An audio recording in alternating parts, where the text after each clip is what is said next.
गुड्डे गुड़ियों की कहानियाँ, परियों की कहानियाँ, दादी नानी की कहानियाँ, कहानियों से बने हमसे फिर बनी ये कहानियाँ। ऐसी ही कहानियों का पिटारा लेकर हाजिर हुआ हूँ मैं, यानी सिद्धांत, आपके अपने शो में, जिसका नाम है कहानी कुछ सुनी कुछ अनसुनी। दोस्तों, आज मैं सुनाने जा रहा हूँ मुंशी प्रेमचंद जी की लिखी कहानी बड़े भाई साहब। ये कहानी सुनने में आपको बहुत ही मजा आने वाला है, क्योंकि ये कहानी दो भाइयों के बारे में है जो एक हॉस्टल में रहते हैं।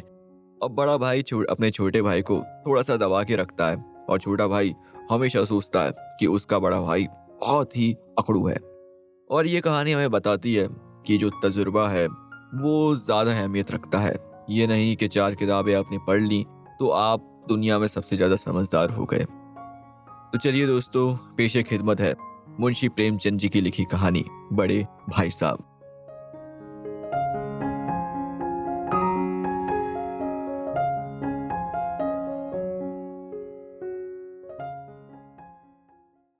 मेरे भाई साहब मुझसे 5 साल बड़े थे, लेकिन 3 दर्जे आगे।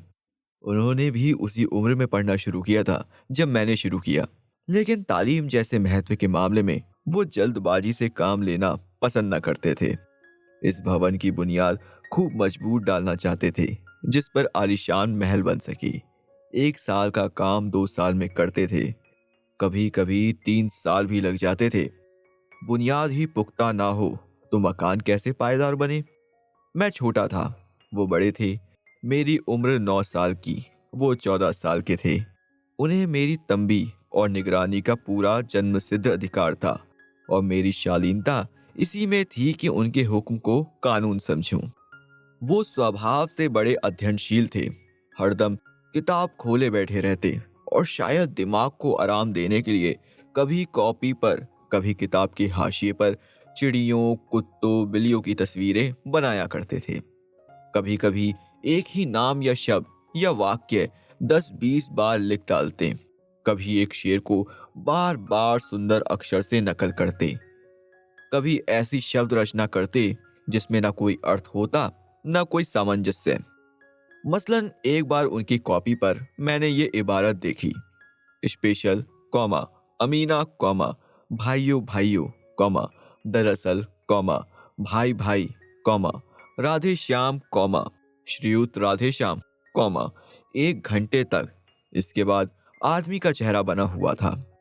मैंने चेष्टा की कि इस पहेली का कोई अर्थ निकालूं, लेकिन असफल रहा, और उनसे पूछने का साहस ना हुआ। वो 9वीं जमात में थे, मैं 5वीं में। उनकी रचनाओं को समझना मेरे लिए छोटा मुंह बड़ी बात थी। मेरा जी पढ़ने में बिल्कुल न लगता था। 1 घंटा भी किताब लेकर बैठना पहाड़ था। मौका पाते ही हॉस्टल से निकलकर मैदान में आ जाता, और कभी कंकरियां उछालता, कभी कागज की तितलियां उड़ाता, और कहीं कोई साथी मिल गया तो पूछना ही क्या। कभी 4 दीवारी पर चढ़ के नीचे कूद रहे हैं, कभी फाटक परवार उसे आगे पीछे चलाते हुए मोटर कार का आनंद उठा रहे हैं। लेकिन कमरे में आते ही भाई साहब का रौद्र रूप देखकर प्राण सूख जाते। उनका पहला सवाल होता, कहाँ थे? हमेशा यही सवाल इसी ध्वनि में पूछा जाता था, और इसका जवाब मेरे पास केवल मौन था। ना जाने मुंह से ये बात क्यों ना निकलती कि जरा बाहर खेल रहा था। मेरा मौन कह देता था कि मुझे अपना अपराध स्वीकार है, और भाई साहब के लिए इसके सिवा और कोई इलाज ना था कि रोज से मिले हुए शब्दों में मेरा सत्कार करें। इस तरह अंग्रेजी पढ़ोगे तो जिंदगी भर पढ़ते रहोगे और एक हर्फ ना आएगा। अंग्रेजी पढ़ना कोई हंसी खेल नहीं है कि जो चाहे पढ़ ले। नहीं, ऐरा गैरा नत्थु खैरा सभी अंग्रेजी के विद्वान हो जाते। यहाँ रात दिन आंखें फोड़नी पड़ती है और खून जलाना पड़ता है जब कहीं ये विद्या आती है। और आती क्या है, हाँ, कहने को आ जाती है। बड़े बड़े विद्वान भी शुद्ध अंग्रेजी नहीं लिख सकते, बोलना तो दूर रहा। और मैं कहता हूँ, तुम कितने घोंगा हो कि मुझे देखकर भी सबक नहीं लेते। मैं कितनी मेहनत करता हूँ, तुम अपनी आंखों देखते हो। अगर नहीं देखते तो ये तुम्हारी आंखों का कसूर है, तुम्हारी बुद्धि का कसूर है। इतने मेले तमाशे होते हैं, मुझे तुमने कभी देखने जाते देखा है? रोज ही क्रिकेट और हॉकी मैच होते हैं, मैं पास नहीं फटकता, हमेशा पढ़ता रहता हूँ, उस पर भी एक एक दर्जे में दो दो तीन तीन साल पड़ा रहता हूँ। फिर तुम कैसे आशा करते हो कि तुम यूं खेल कूद में वक्त गवाकर पास हो जाओगे? मुझे तो 2 ही 3 साल लगते हैं। तुम उम्र भर इसी दर्जे में पड़े सड़ते रहोगे। अगर तुम्हें इस तरह उम्र गंवानी है तो बेहतर है घर चले जाओ और मजे से गुल्ली डंडा खेलो। दादा की गाड़ी कमाई के रुपए क्यों बर्बाद करते हो? मैं ये लताड़ सुनकर आंसू बहाने लगता। जवाब ही क्या था? अपराध तो मैंने किया, लताड़ कौन सहे। भाई साहब उपदेश की कला में निपुण थे। ऐसी ऐसी लगती बातें कहते, ऐसे ऐसे सुक्ति बाण चलाते कि मेरे जिगर के टुकड़े टुकड़े हो जाते और हिम्मत छूट जाती। इस तरह जान तोड़कर मेहनत करने की शक्ति मैं अपने में ना पाता था और उस निराशा में जरा देर के लिए मैं सोचने लगता, क्यों ना घर चला जाऊं। जो काम मेरे बूते के बाहर है उसमें हाथ डालकर क्यों अपनी जिंदगी खराब करूं। मुझे अपना मूर्ख रहना मंजूर था, लेकिन उतनी मेहनत से मुझे तो चक्कर आ जाता था। लेकिन घंटे 2 घंटे बाद निराशा के बादल फट जाते और मैं इरादा करता कि आगे से खूब जी लगाकर पढ़ूंगा। चटपट एक टाइम टेबल बना डालता। बिना पहले से नक्शा बनाए, बिना कोई स्कीम तैयार किए काम कैसे शुरू करूं। टाइम टेबल में खेल कूद की मद बिल्कुल उड़ जाती। प्रातःकाल उठना, 6 बजे मुंह हाथ धो नाश्ता कर पढ़ने बैठ जाना। 6 से 8 तक अंग्रेजी, 8 से 9 तक हिसाब, 9 से 9:30 तक इतिहास, फिर भोजन और स्कूल। 3:30 बजे स्कूल से वापस होकर आधा घंटा आराम। 4 से 5 तक भूगोल, 5 से 6 तक ग्रामर, आधा घंटा हॉस्टल के सामने टहलना। 6:30 से 7 तक अंग्रेजी कंपोजिशन, फिर भोजन करके 8 से 9 तक अनुवाद। 9 से 10 तक हिंदी, 10 से 11 तक विविध विषय, फिर विश्राम। मगर टाइम टेबल बना लेना एक बात है, उस पर अमल करना दूसरी बात। पहले ही दिन से उसकी अवहेलना शुरू हो जाती। मैदान की वो सुखद हरियाली, हवा के वो हल्के हल्के झोंके, फुटबॉल की उछल कूद, कबड्डी के वो दाव घात, वॉलीबॉल की वो तेजी और फुर्ती मुझे अज्ञात और अनिवार्य रूप से खींच ले जाती और वहां जाते ही मैं सब कुछ भूल जाता। वो जानलेवा टाइम टेबल, वो आंख फोड़ पुस्तकें, किसी की याद ना रहती। और फिर भाई साहब को नसीहत और फजीहत का अवसर मिल जाता। मैं उनके साय से भागता, उनकी आंखों से दूर रहने की चेष्टा करता। कमरे से इस तरह दबे पांव आता कि उन्हें खबर ना हो। उनकी नजर मेरी ओर उठी और मेरे प्राण निकले। हमेशा सर पर नंगी तलवार सी लटकती मालूम होती। फिर भी जैसे मौत और विपत्ति के बीच मैं भी आदमी मोह और माया के बंधन में जकड़ा रहता। मैं फटकार और घुड़कियां खाकर भी खेल कूद का तिरस्कार ना कर सकता। सालाना इम्तिहान हुआ। भाई साहब फेल हो गए और मैं पास हो गया और दर्जे में प्रथम आया। मेरे और उनके बीच केवल 2 साल का अंतर रह गया। जी में आया भाई साहब को आड़े हाथ लूं। आपकी वो घोर तपस्या कहाँ गई? मुझे देखिए, मजे से खेलता भी रहा और दर्जे में अव्वल भी हूँ। लेकिन वो इतने दुखी और उदास थे कि मुझे उनसे दिली हमदर्दी हुई और उनके घाव पर नमक छिड़कने का विचार ही लज्जास्पद जान पड़ा। हाँ, अब मुझे अपने ऊपर कुछ अभिमान हुआ और आत्म अभिमान भी बढ़ा। भाई साहब का वो रोब मुझ पर ना रहा। आजादी से खेल कूद में शरीक होने लगा। दिल मजबूत था। अगर उन्होंने फिर मेरी फजीहत की तो साफ कह दूंगा, आपने अपना खून जलाकर कौन सा तीर मार लिया। मैं तो खेलते कूदते दर्जे में अव्वल आ गया। जवाब से ये हेकड़ी जताने का साहस न होने पर भी मेरे रंग ढंग से साफ जाहिर होता था कि भाई साहब का वो आतंक अब मुझ पर नहीं है। भाई साहब ने इसे भाप लिया।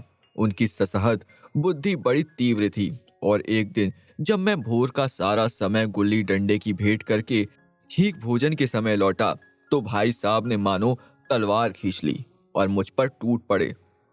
देखता हूं इस साल पास हो गए और दर्जे में अव्वल आ गए तो तुम्हें दिमाग हो गया है। मगर भाईजान, घमंड तो बड़े बड़े का नहीं रहा। तुम्हारी क्या हस्ती है। इतिहास में रावण का हाल तो पढ़ा ही होगा। उसके चरित्र से तुमने कौन सा उपदेश लिया, या यूं ही पढ़ गए? महज इम्तिहान पास कर लेना कोई चीज नहीं। असल चीज है बुद्धि का विकास। जो कुछ पढ़ो उसका अभिप्राय समझो। रावण भूमंडल का स्वामी था। ऐसे राजों को चक्रवर्ती कहते हैं। आजकल अंग्रेजों के राज्य का विस्तार बहुत बड़ा हुआ है, पर इन्हें चक्रवर्ती नहीं कह सकते। संसार में अनेकों राष्ट्र अंग्रेजों का आधिपत्य स्वीकार नहीं करते, बिल्कुल स्वाधीन है। रावण चक्रवर्ती राजा था। संसार के सभी महीप उसे कर देते थे। बड़े बड़े देवता उसकी गुलामी करते थे। आग और पानी के देवता भी उसके दास थे। मगर उसका अंत क्या हुआ? घमंड ने उसका नाम निशान तक मिटा दिया। कोई उसे एक चुल्लू पानी देने वाला भी ना बचा। आदमी जो कुकर्म करे पर अभिमान न करे, इतराए नहीं। अभिमान किया और दीन दुनिया से गया। शैतान का हाल भी पड़ा ही होगा। उसे ये अनुमान हुआ था कि ईश्वर का उससे बढ़कर सच्चा भक्त कोई है ही नहीं। अंत में ये हुआ कि स्वर्ग से नरक में ढकेल दिया गया। शाहे रूम ने भी एक बार अहंकार किया था, भीख मांग मांग कर मर गया। तुमने तो अभी केवल एक दर्जा पास किया है और अभी से तुम्हारा सिर फिर गया। तब तो तुम आगे बढ़ चुके। ये समझ लो कि तुम अपनी मेहनत से नहीं पास हुए। अंधे के हाथ बटेर लग गई। मगर बटेर केवल एक बार हाथ लग सकती है, बार बार नहीं। कभी कभी गुल्ले डंडे में भी अंधा चोट निशान पड़ जाता है। उससे कोई सफल खिलाड़ी नहीं हो जाता। सफल खिलाड़ी वो है जिसका कोई निशान खाली ना जाए।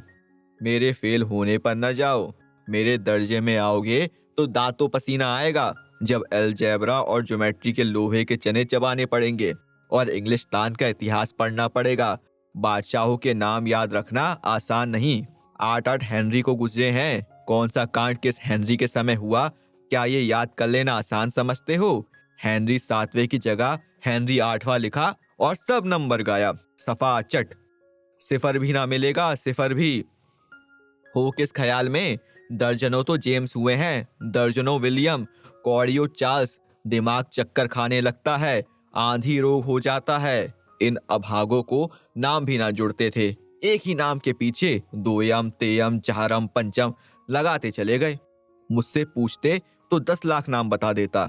और ज्योमेट्री तो बस खुदा की पनाह। आबा जा की जगह आजा बा लिख दिया और सारे नंबर कट गए।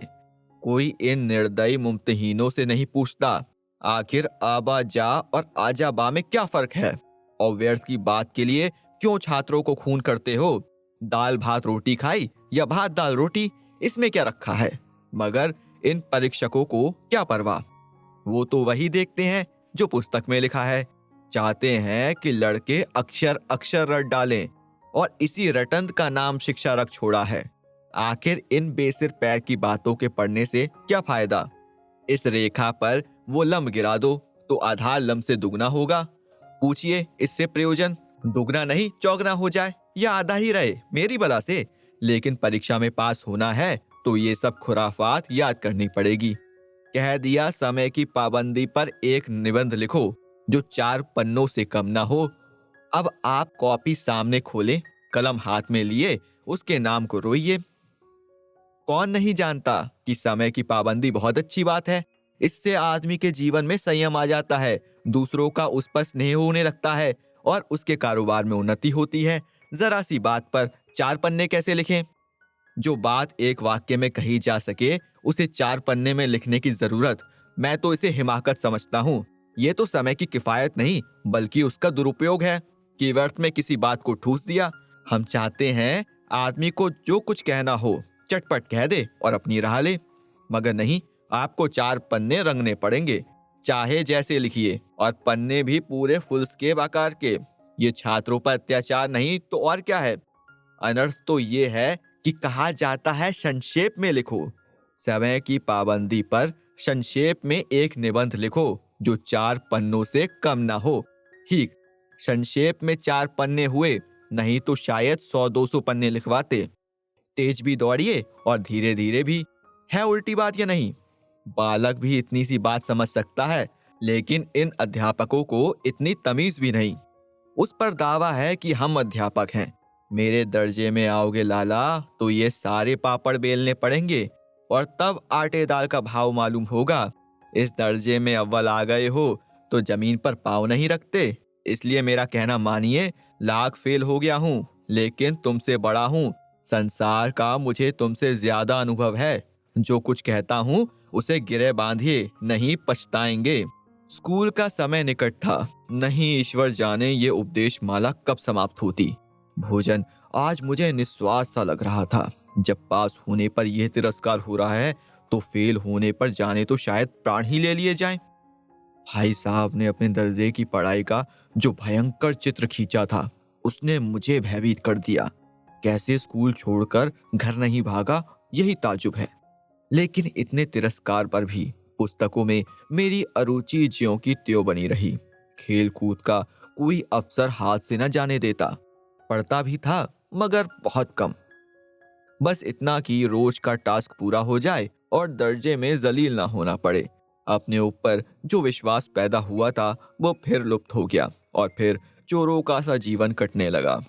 फिर सालाना इम्तिहान हुआ और कुछ ऐसा सहयोग हुआ कि मैं फिर पास हुआ और भाई साहब फिर फेल हो गए। मैंने बहुत मेहनत ना की पर ना जाने कैसे दर्जे में अव्वल आ गया। मुझे खुद अचरज हुआ। भाई साहब ने प्राणांत तक परिश्रम किया था। कोर्स का एक एक शब्द चाट गए थे। 10 बजे रात तक इधर, 4 बजे भोर से उधर, 6 से 9:30 तक स्कूल जाने के पहले। मुद्रा कांतिहीन हो गई थी मगर बेचारे फेल हो गए। मुझे उन पर दया आती थी। नतीजा सुनाया गया तो वो रो पड़े और मैं भी रोने लगा। अपने पास होने वाली खुशी आधी हो गई। मैं भी फेल हो गया होता तो भाई साहब को इतना दुख ना होता। लेकिन विधि की बात कौन टाले। मेरे और भाई साहब के बीच में अब केवल एक दर्जे का अंतर था। मेरे मन में एक कुटिल भावना उदय हुई। कहीं भाई साहब 1 साल और फेल हो गए तो मैं उनके बराबर हो जाऊं। फिर वो किस आधार पर मेरी फजीहत कर सकेंगे। लेकिन मैंने इस कमीने विचार को दिल से बलपूर्वक निकाल डाला। आखिर वो मेरे हित के विचार से ही तो डांटते हैं। मुझे उस वक्त अप्रिय लगता है अवश्य, मगर वो शायद उनके उपदेशों का ही असर हो कि मैं दनादन पास होता जाता हूँ और इतने अच्छे नंबरों से। अब की भाई साहब बहुत कुछ नरम पड़ गए थे। कई बार मुझे डांटने का अवसर पाकर भी उन्होंने धीरज से काम लिया। शायद अब वो खुद समझने लगे थे कि मुझे डांटने का अधिकार उन्हें नहीं रहा, या रहा तो बहुत कम। मेरी स्वच्छंदता भी बढ़ी। मैं उनकी सहिष्णुता का अनुचित लाभ उठाने लगा। मुझे कुछ ऐसी धारणा हुई कि मैं तो पास हो ही जाऊंगा। पढ़ूं या ना पढ़ूं, मेरी तकदीर बलवान है। इसलिए भाई साहब के डर से जो थोड़ा बहुत पढ़ लिया करता था वो भी बंद हुआ। मुझे कनकौवे यानी पतंग उड़ाने का नया शौक पैदा हो गया था। अब मैं सारा समय पतंगबाजी की ही भेंट होता था। फिर भी मैं भाई साहब का अदब करता था और उनकी नजर बचाकर कनकौवे उड़ाता था। मांझा देना, कन्ने बांधना, पतंग टूर्नामेंट की तैयारियां आदि समस्याएं अब गुप्त रूप से हल की जाती थीं। भाई साहब को ये संदेह न करने देना चाहता था कि उनका सम्मान और लिहाज मेरी नजरों से कम हो गया है। एक दिन संध्या समय हॉस्टल से दूर मैं एक कनकौवा लूटने बेतहाशा दौड़ा जा रहा था। आंखें आसमान की ओर थीं और मन उस आकाशगामी पथिक की ओर जो मंद गति से झूमता पतन की ओर चला जा रहा था। मानो कोई आत्मा स्वर्ग से निकलकर विरक्त मन से नए संस्कार ग्रहण करने जा रही हो। बालकों की एक पूरी सेना लग्गे और झड़दार बांस लिए उनका स्वागत करने को दौड़ी आ रही थी।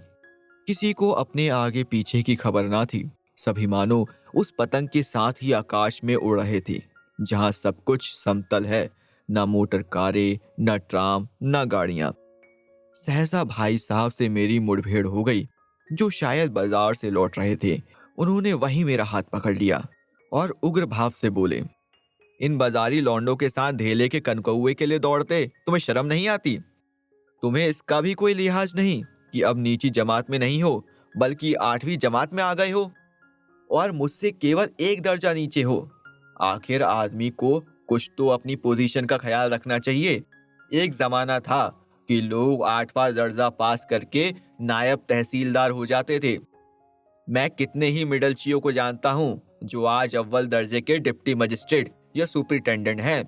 कितने ही 8वीं जमात वाले हमारे लीडर और समाचार पत्रों के संपादक हैं। बड़े बड़े विद्वान उनके मातहती में काम करते हैं और तुम उसी 8वें दर्जे में आकर बाजारी लौंडों के साथ कनकौवे के लिए दौड़ रहे हो। मुझे तुम्हारी इस कमअक्ली पर दुख होता है। तुम ज़हीन हो, इसमें शक नहीं, लेकिन वो ज़हन किस काम का जो हमारे आत्मगौरव की हत्या कर डाले। तुम अपने दिल में समझते होगे मैं भाई साहब से महज एक दर्जा नीचे हूं और अब उन्हें मुझको कुछ कहने का हक नहीं है। लेकिन ये तुम्हारी गलती है। मैं तुमसे 5 साल बड़ा हूं और चाहे आज तुम मेरी ही जमात में आ जाओ और परीक्षकों का यही हाल है तो निस्संदेह अगले साल तुम मेरे समकक्ष हो जाओगे और शायद 1 साल बाद तुम मुझसे आगे निकल जाओ। लेकिन मुझ में और जो 5 साल का अंतर है उसे तुम क्या खुदा भी नहीं मिटा सकता। मैं तुमसे 5 साल बड़ा हूं और हमेशा रहूंगा।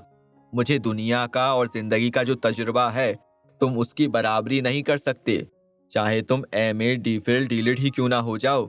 समझ किताबें पढ़ने से नहीं आती। हमारी अम्मा ने कोई दर्जा पास नहीं किया और दादा भी शायद 5वीं जमात के आगे नहीं गए, लेकिन हम दोनों चाहें सारी दुनिया की विद्या पढ़ लें। अम्मा और दादा को हमें समझाने और सुधारने का अधिकार हमेशा रहेगा, केवल इसलिए नहीं कि वे हमारे जन्मदाता हैं, बल्कि इसलिए कि उन्हें दुनिया का हमसे ज्यादा तजुर्बा है और रहेगा।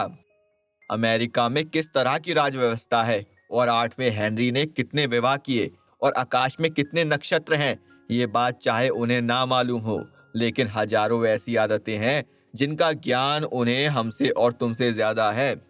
देव ना करे आज मैं बीमार हो जाऊं तो तुम्हारे हाथ पांव फूल जाएंगे। दादा को तार देने के सिवा तुम्हें और कुछ ना सूझेगा, लेकिन तुम्हारी जगह पर दादा हो तो किसी को तार ना दे, ना घबराएं, ना बदहवास हो। पहले खुद मरज पहचान कर इलाज करेंगे, उसमें सफल ना हुए तो किसी डॉक्टर को बुलाएंगे। बीमारी तो खैर बड़ी चीज है, हम तुम तो इतना भी नहीं जानते कि महीने भर का खर्च महीने भर कैसे चले। जो कुछ दादा भेजते हैं उसे हम 20-22 तक खर्च कर डालते हैं और पैसे पैसे को मोहताज हो जाते हैं। नाश्ता बंद हो जाता है, धोबी और नाई से मुंह चुराने लगते हैं। लेकिन जितना आज हम और तुम खर्च कर रहे हैं उसके आधे में दादा ने अपनी उम्र का बड़ा भाग इज्जत और नेकनामी के साथ निभाया और एक कुटुंब का पालन किया है जिसमें सब मिलाकर 9 आदमी थे। अपने हेडमास्टर साहब ही को देखो, एमए है कि नहीं, और यहाँ के एमए नहीं ऑक्सफोर्ड के 1000 रुपए पाते हैं, लेकिन उनके घर इंतजाम कौन करता है? उनकी बूढ़ी माँ। हेडमास्टर साहब की डिग्री यहाँ बेकार हो गई। पहले खुद घर का इंतजाम करते थे, खर्चा पूरा ना पड़ता था, कर्जदार रहते थे। जब से उनकी माताजी ने प्रबंध अपने हाथ में ले लिया जैसे घर में लक्ष्मी आ गई। तो भाईजान ये जरूर दिल से निकाल डालो कि तुम मेरे समीप आ गए हो और अब स्वतंत्र हो। मेरे देखते तुम बेराह नहीं चल पाओगे। अगर तुम यो ना मानोगे तो मैं इसका यानी थप्पड़ का प्रयोग भी कर सकता हूँ। मैं जानता हूँ तुम्हें मेरी बातें जहर लग रही हैं। मैं उनकी इस नई युक्ति से नतमस्तक हो गया। मुझे आज सचमुच अपनी लघुता का अनुभव हुआ और भाई साहब के प्रति मेरे मन में श्रद्धा उत्पन्न हुई। मैंने सजल आंखों से कहा, हरगिज नहीं, आप जो कुछ फरमा रहे हैं वो बिल्कुल सच है। आपको कहने का अधिकार है। भाई साहब ने मुझे गले लगा लिया और बोला, कनकौए उड़ाने को मना नहीं करता, मेरा जी भी ललचाता है, लेकिन क्या करूं?